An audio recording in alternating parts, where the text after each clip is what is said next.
Today is Tuesday, April 14th, 2026, and today is National Gardening Day, which feels like one of those things where the results take time, but the work starts immediately. Welcome to This Day in History from Wait, That's Random. I'm your host, C.L. Burns. Today in 1775, one of the first abolitionist societies in North America was founded in Philadelphia.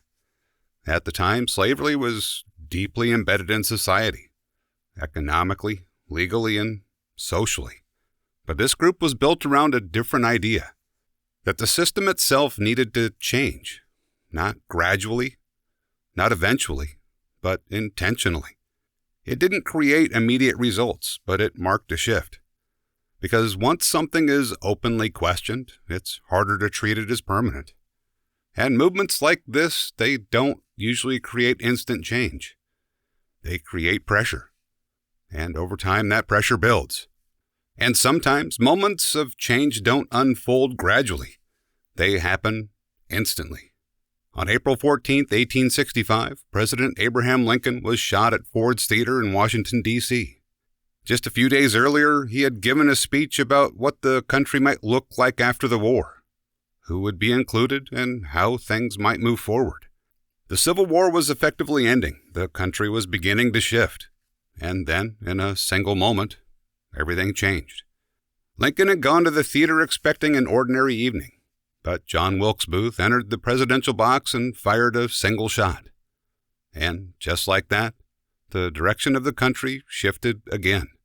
What makes this moment stand out isn't just what happened, it's when it happened. Right as things were beginning to settle, they didn't. Which is a reminder that progress doesn't always move in a straight line. And sometimes change doesn't come from a single moment at all. It builds until it becomes impossible to ignore. In April of 1935, during what became known as the Dust Bowl, one of the most severe dust storms in U.S. history swept across the Great Plains. This wasn't a sudden event. It had been building for years. Drought, farming practices that left the soil exposed, conditions that slowly made the land unstable. At first, the changes were gradual, but then one day they weren't. The sky turned dark. Winds carried massive amounts of topsoil into the air. People couldn't see, couldn't breathe, couldn't escape it. What had been building quietly became impossible to ignore. It wasn't just a storm, it was a turning point. And while sometimes moments shape systems or environments, others reshape how people think about the world itself. Leonardo da Vinci was born on April 14, 1452. He is often remembered as an artist, but his work extended far beyond that. He studied anatomy, engineering, physics, and observation itself. What stands out isn't just what he created, it's how he approached things. He paid attention, closely, repeatedly, and often saw connections others didn't. His work reflects the idea that understanding doesn't just come from one field. It comes from how different fields connect. And it's not surprising that, yet again, another Ninja Turtle was named after someone famous like this. If you step back and look at these moments together, something starts to connect. An idea begins to challenge a system.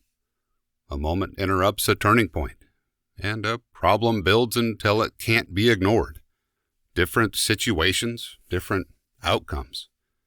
But each one shows that change doesn't always happen in predictable ways. Sometimes it starts quietly. Sometimes it happens instantly. And sometimes it's already in motion long before anyone notices. Anyway, those are a few of the things I ended up discovering while wandering through April 14th. Stop by tomorrow and we'll see what the next date decides to serve up next.